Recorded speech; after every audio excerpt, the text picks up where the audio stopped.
Hello everyone, welcome back to GSN News, where we go over the recent news happening in Japan, South Korea, China and North Korea.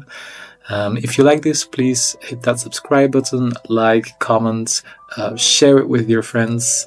And without further ado, let's get into it. We have 4 big news items today and some other lesser important ones, and I'd say we'd start off with the first one being the new Prime Minister of Japan, former Minister of Economic Affairs and Security, Ms. Sanae Takaichi.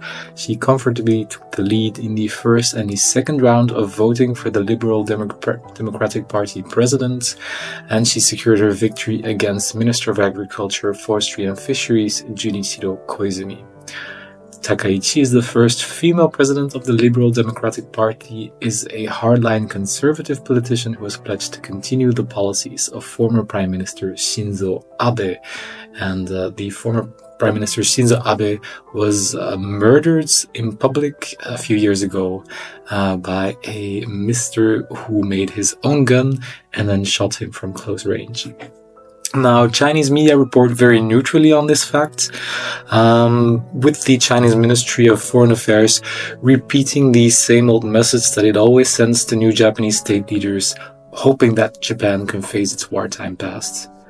The South Korean government, on its end, expresses its wish to continue its current relationship with Japan, seeing as the former Prime Minister Shigeru Ishiba had a really good working relationship with the new South Korean President Jae-myong. And so these two leaders hope they can continue this good relationship. However, South Korean media, they are a bit worried, and you report on Sanae Takaichi's hardline stance, referring to frequent visits to the Yasukuni Shrine, a shrine where Class A war criminals are enshrined, but where right-wing politicians, Japanese politicians, do tend to go to pay their respects. And also they're a bit worried about her previous statements that South Korea should be prevented from building structures on Dokdo Island, which is an island that is claimed by both the Japanese and the South Korean government and is key for tensions between these two countries. That is the first interesting topic. Second one. It's about South Korea and China. South Korea recently introduced a visa-free entry program for Chinese tourist groups as part of efforts to boost tourism and economic recovery. This policy began around late September, the beginning of October this year, and is expected to run until June next year. And the start of the program, so early October, coincides with a week-long of holidays in China. Now, with the arrival of Chinese tourist groups, there's a few far-right and more conservative groups in South Korea who are critical on China and its political human rights grounds. They also perceive threats of Chinese influence over South Korea, so these groups have started organizing protests against these Chinese tourist groups. As a reaction, the Chinese embassy in Seoul has issued warnings to Chinese tourists to be cautious while in South Korea, and these warnings have also been shared on Chinese social media Weibo. Now, of course, this has prompted a reaction from the South Korean government as well. The President Lee Jae-myong and the Prime Minister have both ordered crackdowns on these anti-Chinese and anti-foreigner rallies, although they're mainly anti-Chinese. The president calls these protests to be harmful to South Korea's image and economy, urging measures to stop racial hatred and protect foreign tourists. And now South Korean authorities have imposed restrictions on these protests, such as trying to prevent hate speech and restricting these protesters from entering certain tourist areas. This will surely is something to be continued, as this program of visa-free entry for Chinese tourist groups continues until June. Third topic, main topic of today, are China-North Korea relations. Chinese Prime Minister Li Qiang visited North Korea to attend celebrations marking the 80th anniversary of the founding of the Workers' Party of Korea on October 10th. And this high-level visit signals a warming of the ties between the two countries and aims to showcase their strategic alignment to the international community. The visit from Li Qiang is seen as a reciprocal gesture following Kim Jong-un's participation in China's World War II victory commemoration earlier in September. Now, we've seen a rapprochement between Russia and North Korea with regards to the war in Ukraine, and North Korea sending troops to support Russia and then getting valuable technology, weapon technology in its hands. Now, why would strengthening ties with China be crucial for North Korea? North Korea at the moment is approaching the end of its 5-year development plan and is preparing a party congress to discuss the new one. And although details are not clear of this new 5-year development plan, it is certain that the relations with China are indispensable to this end, and so they invest in better relations with China. On the other hand, China aims to maintain momentum in its relationship with North Korea, especially ahead of upcoming international summits involving Western leaders.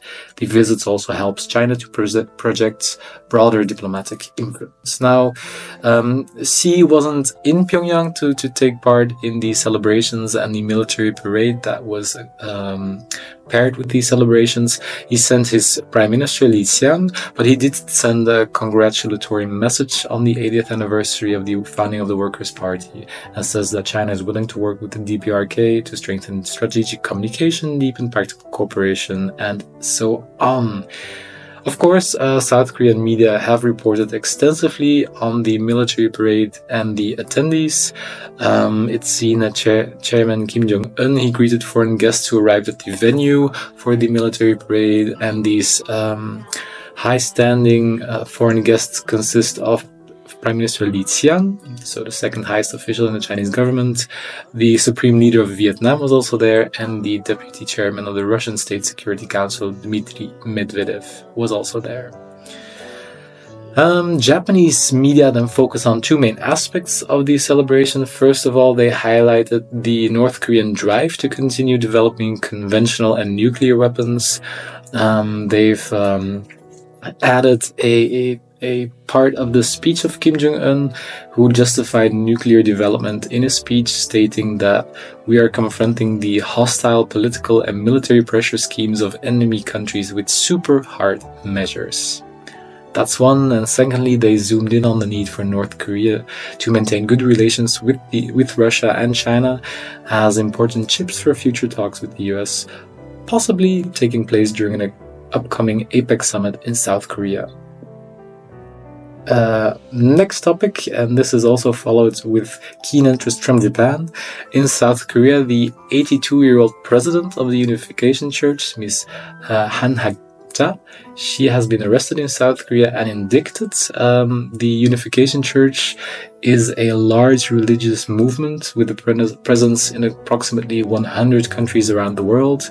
Ms. Han Hak-ja, was arrested in South Korea on charges of bribery. She was accused of directing church officials to provide luxury goods to the former First Lady Kim Gun-hee.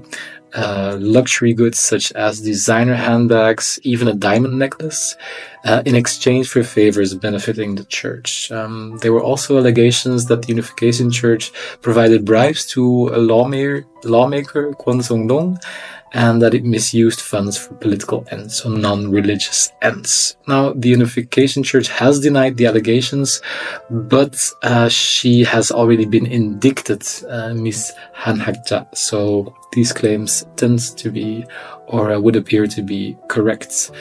Now, Japanese media report extensively on this arrest due to the connection of the Unification Church and the murder on previous Japanese Prime Minister Abe Shinzo. Now, why is this? So, Prime Minister Abe Shinzo was assassinated during a speech he was giving in public, and it was by a guy who made his own gun and shot him while he was giving his speech. Now, later it turned out this guy was the son of, his mom was part of the Unification Church in Japan.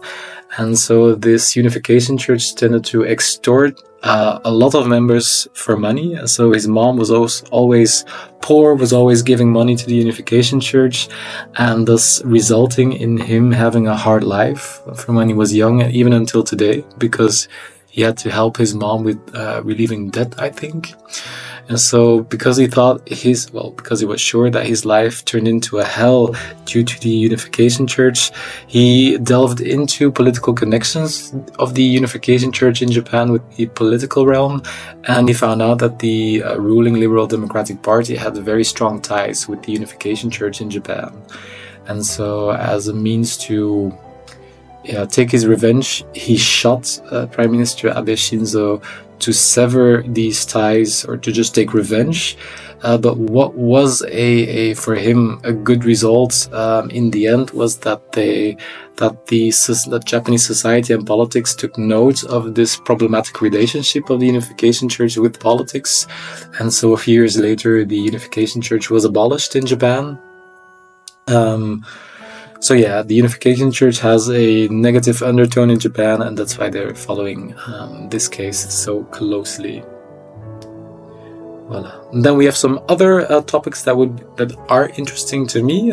First of all, with the election of new Prime Minister Sanae Takaichi in Japan, a group of 30 members of the Japan-Taiwan Parliamentary Friendship League, which is a bipartisan group of pro-Taiwan lawmakers, they visited Taiwan. They met with the Taiwanese President Lai Ching-te, and they delivered a personal letter from the LDP President Sanae Takaichi to the Taiwanese President. This is interesting. They've always had a good relationship with Taiwan, and so this continuing visit after the election of the new president of the Liberal Democratic Party bodes pretty well for the future bilateral relations between Taiwan and Taiwan and Japan. Voila, and we'll see how this will develop in the future. Some very prominent figures of the LDP did not attend this visit to Taiwan, maybe haven't taken the decision to avoid provoking China. Japan does indeed regard or recognizes the People's Republic of China as the sole legitimate government of China, but they still keep these good working relationship with Taiwan. Next topic, this was interesting in the Japanese news. So there was an article on China using ChatGPT for bad purposes. So basically, according to OpenAI, individuals believed to be associated with the Chinese government, they requested ChatGPT to draft proposals for predictive technologies designed to detect the movements of ethnic minorities at an early stage. They also sought to identify the funding sources of social media accounts critical of the Chinese government. They also attempted to misuse ChatGPT to prepare for cyber attacks. So very interesting that OpenAI has reported on this, and that's why it's gotten reported in the Japanese news. We'll see where this goes, but I found it to be interesting. And the last piece of information for today is that there was also an article in South Korea about romance scams done by Chinese scammers. It was a group of more than 10 people who have been in charge of criminal money laundering to help Chinese fraud organizations. They have been caught by the police, and they used fraudulent methods such as romance scams to extort quite a lot of money, 33 billion won, from more than 280 victims. So what is a romance scam? It's basically people trying to show friendliness to victims on social media, then build a personal relationship with them and encourage them to invest money in stocks and shopping malls, actually embezzling money from them. The domestic mastermind of the money laundering has been arrested, and they've been and the entire network has been taken care of so far. Voila, that's it for this week. I'll come back next week with more information. If there's any question, comments, or anything, please post them in the comments, and I hope to hear and see you soon. Bye!